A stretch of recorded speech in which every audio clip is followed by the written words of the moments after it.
Hey, I'm Aaron Marcus, and first of all, welcome to the Acting and Modeling Quick Tips channel. Don't forget to click the subscription button and the little bell, the notification button, and that way, every time I upload a new video, you'll know about it.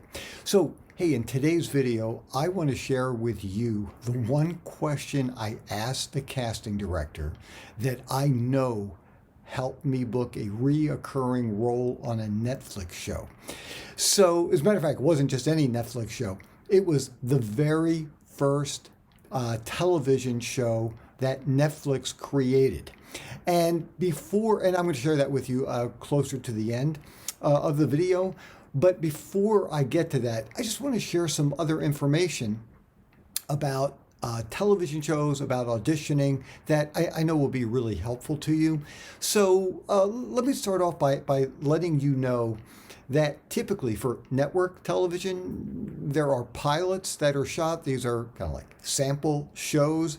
And then if the networks like them, then they will purchase them and they will actually start airing them. Well, on Netflix, what they did, and they transformed the entire industry. What they did was for the TV show House of Cards, which was the very first streaming television show, there was no pilot shot. They, and this is what I've been told, so I'm assuming it's true, they fronted a bunch of money and they said, shoot 2 years worth of episodes. And that's what they did. And it started to stream. And so House of Cards was the very first show. So if you get the opportunity to audition for a show, and I'll tell you also about recurring roles, if you get an audition for a television show, you won. You know, it is hard to get an audition. And the reason why I say that is I've taken enough classes with casting directors. I've spoken to enough casting directors. And look, the numbers certainly are not solid. They certainly will change from project to project and character to character.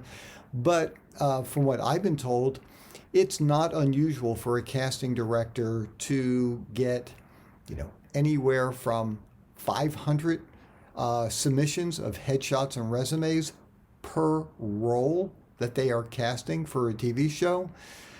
Could be more, could be a little less, but that's not an unusual number. And typically, and once again, it's not an exact number, but at least it will give you a gauge. Some of the casting directors that I've spoken with said they typically, might invite 30 people, up to 30 people to audition for the role. And look, sometimes I've heard they've only invited 10, sometimes it's been 12, but I've heard this enough times that I feel pretty comfortable saying this. So if you are fortunate enough to be one of the 30 people out of hundreds and hundreds and hundreds of submissions, you won. And that is an incredible place to be.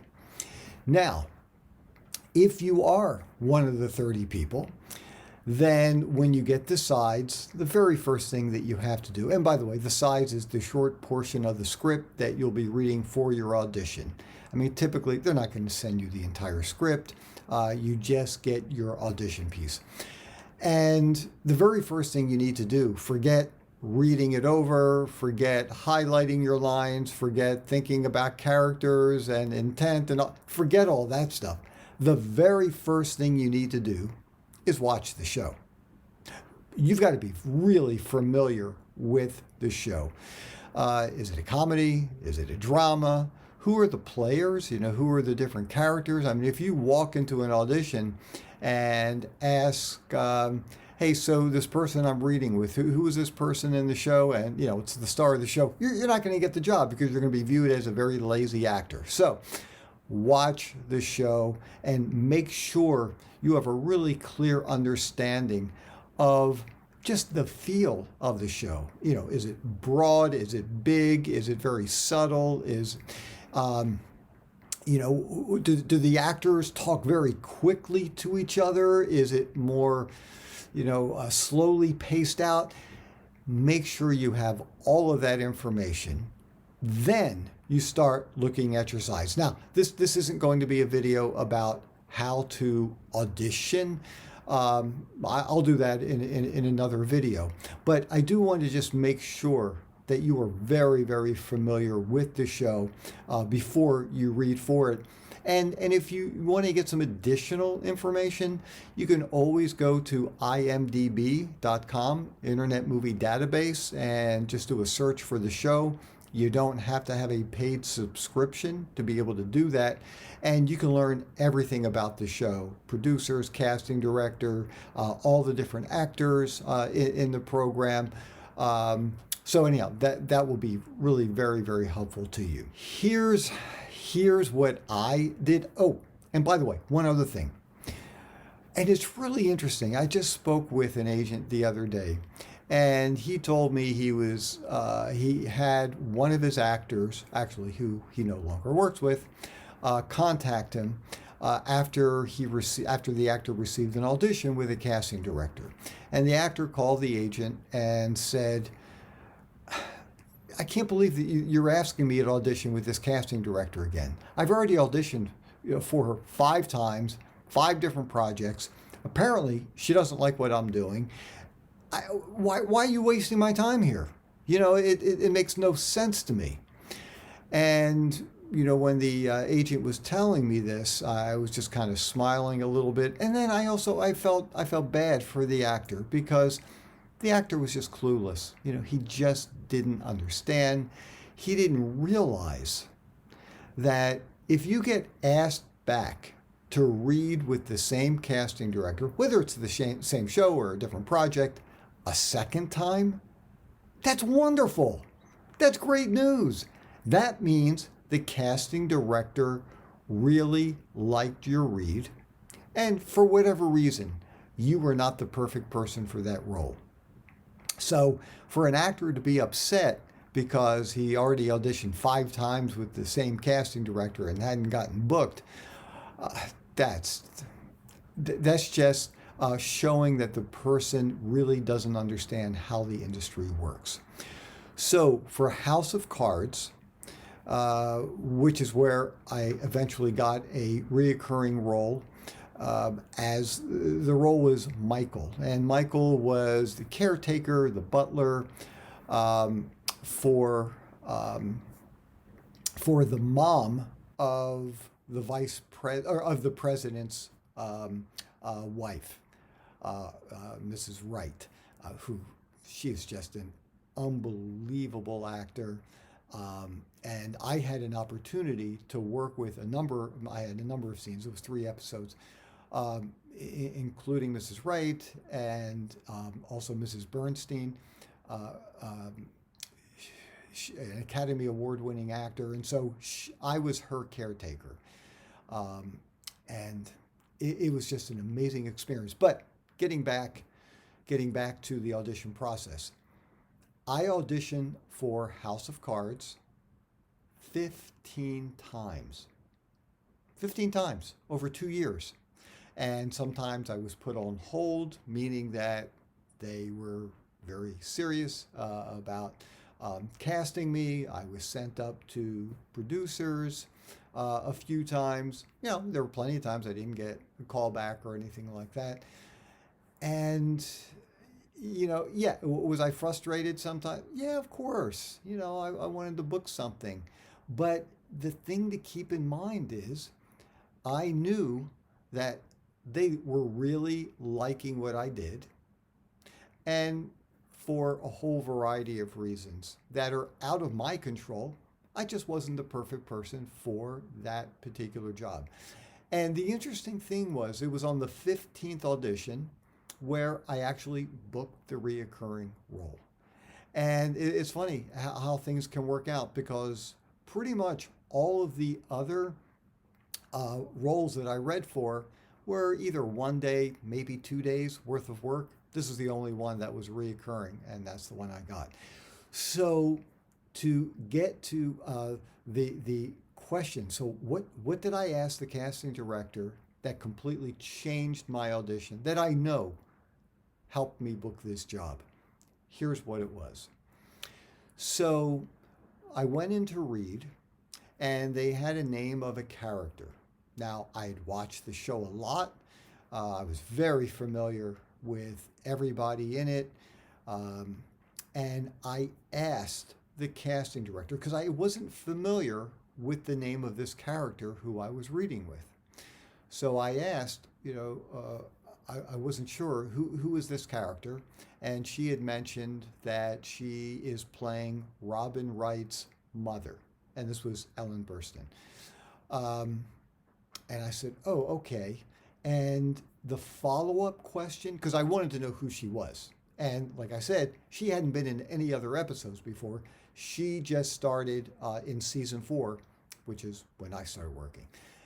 The second question, which was also absolutely crucial, and this is something you always need to know, and if you don't know, you've got to ask. I asked, what is my relationship with this character? I didn't know. And the dialogue didn't explain it to me. And so the casting director told me, you work for her. That completely changed the way that I read my lines. She was my boss. And that is a question that you always need to know the answer to for any audition. What is your relationship with the other character that you are reading with? Is this somebody who you're in love with? Is this somebody you're married to? Is this a ex-spouse? Is this somebody you're jealous of? Is this somebody you just met and you don't know anything about the person, but you're intrigued? Whatever it is, you need to know what your relationship is with the other actor, and that will help you frame your read. So once I got that information, I worked for her. As it turns out, I worked for her for many, many, many years. I was a close family, friend, member, because I had been with them for so long. It was really very helpful to me. And I can also tell you that when I had scenes with Robin Wright, who also is just a phenomenal actor, very nice person, very giving.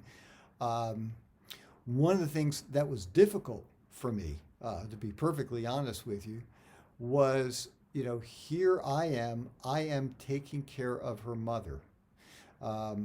I have taken care of her for many, many, many years, a trusted person, and I didn't like the way that her daughter, Robin Wright, was treating the mother. Now, it's also tricky because at that time, she was the wife of the President of the United States. She was the First Lady. So, I couldn't just lash out at her. I couldn't say things in a certain way that would be disrespectful. On the other hand, I wanted to take care of my boss, this person who I really cared about. So it was a fascinating role. And so without a doubt, if I didn't know what the relationship was, I don't think it ever would have happened. So anyhow, I just wanted to share that information with you. And just on one little bit of a side note too, typically along with everything else, all the stars aligning, you also have to look right for the part, and if you don't, it makes it really difficult to book the job, no matter how great your read is. So when you don't book the job, I'm not saying don't feel bad. It's okay to feel bad, but understand it's not a personal thing. And in many cases, it's not a statement about your acting abilities or your acting skills.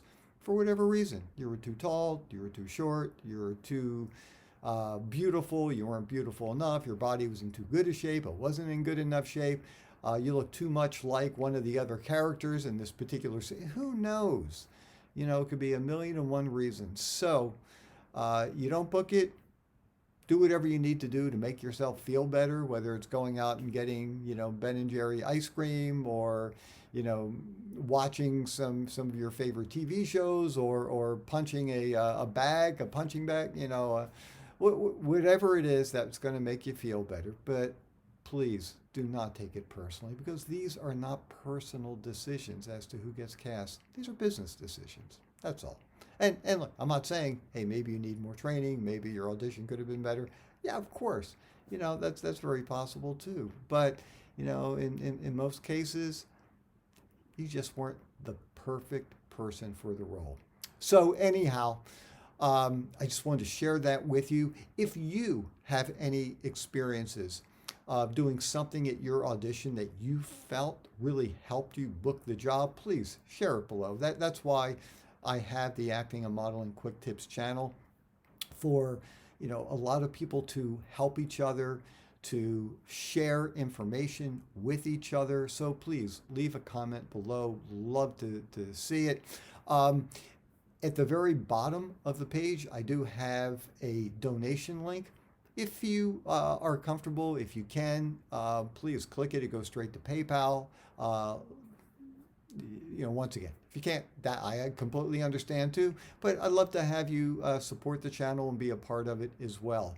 I'm Aaron Marcus, and hope you found this helpful, and can't wait to talk with you again soon. Oh, and by the way, feel free, share this with other people. That's why I'm doing it, just so we can continue to build a larger community of people helping each other.